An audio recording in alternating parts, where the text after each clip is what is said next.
बिगाड़ा काम बिगाड़ा। 3 बहुओं के रवैये से सासू माँ बहुत परेशान थी। दरअसल बात ये थी कि तीनों बहुओं में किसी बात को लेकर अनबन हो गई थी। तब से ही तीनों एक दूसरे से मुंह फुलाए रहती थी।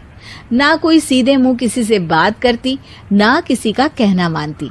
पड़ोसी भी इस बात को जानते थे और जाने कैसे कैसे बातें भी करते। इसीलिए सासू माँ ने तीनों बहुओं को तुरंत अपने कमरे में बुलाया।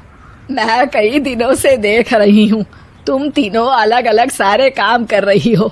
ये सब नहीं चलेगा, तीनों को मिलकर ही काम करना पड़ेगा। सास की बात सुनकर एकदम से बड़ी बहू बोल उठती है। नहीं मम्मी जी, मैं इन दोनों के साथ कुछ नहीं कर सकती। मैं इस घर की बड़ी बहू हूँ, फिर भी ये मेरा कहना बिल्कुल भी नहीं मानती। अरे जेठानी जी, जानबूझकर मुझे डबल काम करवाती है आप। और छोटी मुझसे टेढ़े मुंह ही बात करती है।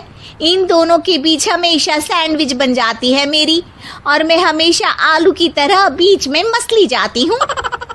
मम्मी जी, इन दोनों को लगता है कि मैं छोटी हूँ तो इनके पैरों तले दब जाऊंगी, लेकिन नहीं, मेरा भी उतना ही अधिकार है जितना इन दोनों का है। बड़ी आई दोनों मेरी चुगली करने के लिए, मुझे क्या कम समझ रखा है। तीनों बहू एक दूसरे से बहस करने लगती है और सास दोबारा ये देखकर टेंशन में आ जाती है और सबसे कहती है, चुप हो जाओ, अब से तुम तीनों सारे काम एक साथ करोगी। आंख बंद करके एक दूसरे की बात सुनोगी। तुम तीनों इस बात को गांठ बांध लो, वरना अगली छुट्टियों में तुम्हारा अपना मायके जाना कैंसिल। सास की बातें सुनकर डर के मारे तीनों हामी भर देती हैं। जी मम्मी जी, मैं समझ गई। हाँ मम्मी जी, जैसा आप कहें। आप जो कहेंगी मैं वही करूंगी। तीनों बहू सास की बात को गांठ बांध लेती है और वादा करती है कि अब से सारे काम वो तीनों एक साथ मिलकर ही करेंगी। ये सब देखकर सास खुश हो जाती है और वहाँ से चली जाती है। नीचे जाकर वो देखती है कि घर में शर्मा जी आए हुए होते हैं। सास जोर से आवाज लगाकर कहती है, अरे बहू, जरा चाय बनाकर तो लाना, शर्मा जी आए हैं। सास की बात सुनकर तीनों बहू तुरंत किचन की ओर भागती है और चाय बनाना शुरू कर देती है। मुझे तो एकदम मसाले वाली कड़क चाय पसंद है, तो हम शर्मा जी के लिए मसाले वाली चाय ही बनाएंगे। अरे नहीं दीदी, गर्मी के मौसम में मसाला चाय कौन पीता है? मैं तो शर्मा जी के लिए इलायची वाली चाय ही बनाऊंगी। ये कैसी बात कर रही हैं आप दोनों? मेरी मम्मी ने सिखाया है कि मेहमान को ज्यादा दूध और शक्कर वाली चाय देनी चाहिए, वरना वो घर वालों को कंजूस समझते हैं। तो मैं तो शर्मा जी को ऐसी ही चाय दूंगी। तीनों बहुएं अपने अपने तरीके से चाय में शक्कर, मसाला, पत्ती सब डाल देती है। उबलने के बाद तीनों मिलकर चाय बाहर लेकर जाती है और शर्मा जी और सासू माँ को देती हैं। चाय पीने के बाद शर्मा जी सासू माँ को देखकर शर्मा जाते हैं और शर्मिंदा महसूस करते हैं कि आखिर उन्होंने चाय पीने के लिए हामी क्यों भरी। सासू माँ भी चाय पीना शुरू करती है और कहती हैं, अरे बहू, ये कैसी चाय बनाई है?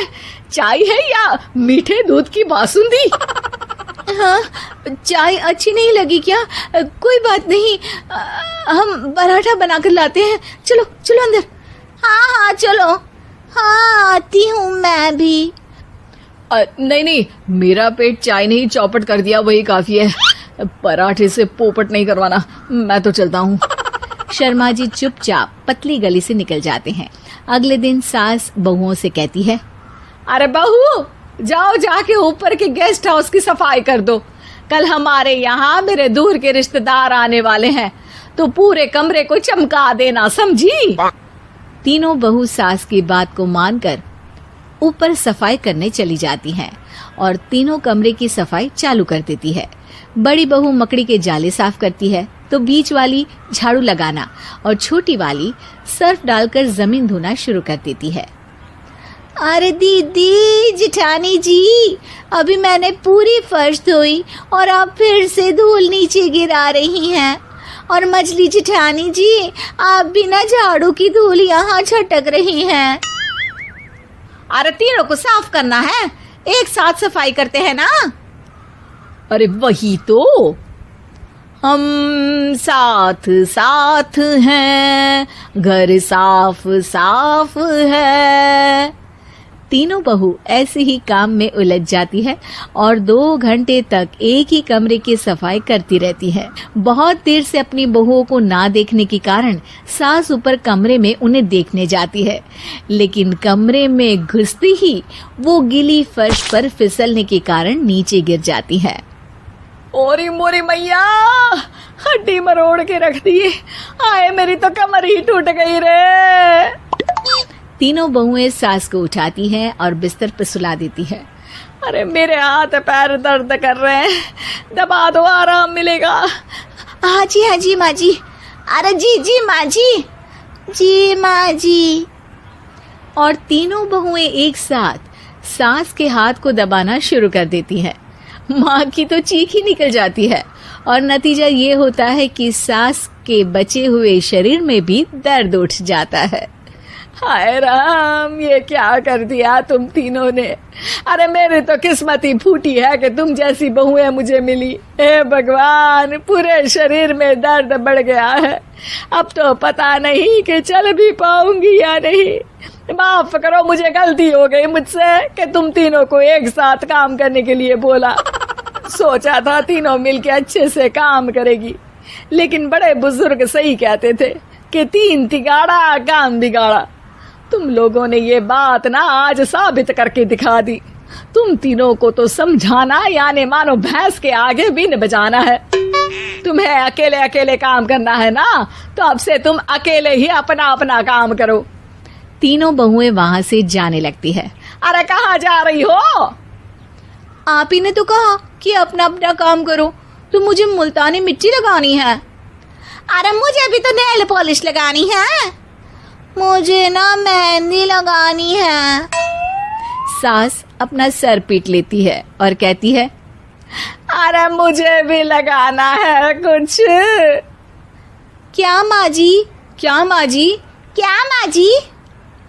तुम्हारे घर वालों को फोन तुम्हारी हरकतें बताने के लिए।